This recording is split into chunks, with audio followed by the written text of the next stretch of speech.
రాష్ట్రీయ స్వయం సేవక్ సంఘ్ శతాబ్ది ఉత్సవాల్లో భాగంగా అంబేద్కర్ కోనసీమ జిల్లా మురమళ్ల కేంద్రంలో హిందూ సమ్మేళనం జరిగింది. ఈ కార్యక్రమంలో పాల్గొన్న సాయిదత్త నాగానంద స్వామీజీ హిందూ సమష్టి భావన, సామరస్యత సమాజ అభివృద్ధిలో కీలకమని అన్నారు.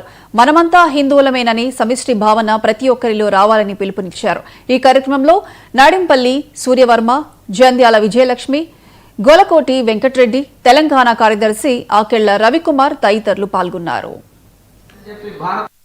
చూడండి, రాష్ట్రీయ స్వయం సేవక సంఘ్ తను 100 సంవత్సరాల పండుగగా చేసుకోవాలి అన్నట్లయితే ఒక అర్ధ గంటో లేదా గంటో నిడివి కలిగినటువంటి ప్రాయోజిత కార్యక్రమాలని తయారు చేసుకుని దేశంలో ఎన్ని టీవీ ఛానల్స్ ఉన్నాయో అన్ని టీవీ ఛానల్స్లోనూ ప్రోగ్రాంలు ఇవ్వలేదండి. ఇవ్వటం చేత కదా? ఒకసారి ఆలోచించండి.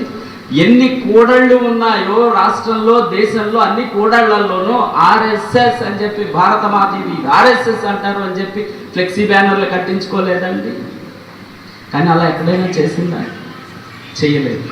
ఇప్పుడు ఏం జరుగుతోంది? 100 సంవత్సరాలు అంటే 100 సంవత్సరాలుగా ఇలాంటి మహానుభావులందరూ కలిసి సంఘర్షణ చేతన నిలబెట్టుకున్నటువంటి భారతీయ మూలాలు మనం ఇంతవరకు ఏం చేసుకున్నాం, తర్వాత సమాజంలో ఇంకా ఎలాంటి మార్పులు కావాల్సి ఉన్నాయి, వాటి కోసం మనం ఇంకా ఏ రకంగా పునరంకితం కావాలి అనేటటువంటి దాని మీద దృష్టి పెట్టుకుని సమాజంలో ఉండేటటువంటి ప్రతి హిందూ గుండె తలుపు తట్టడం కోసం, హిందూ చైతన్యం కలగడం కోసం, హిందూ సంఘటనంగా కలగడం కోసం, అంటే మేమంతా హిందువులుగా నిలబడి ఉన్నాము.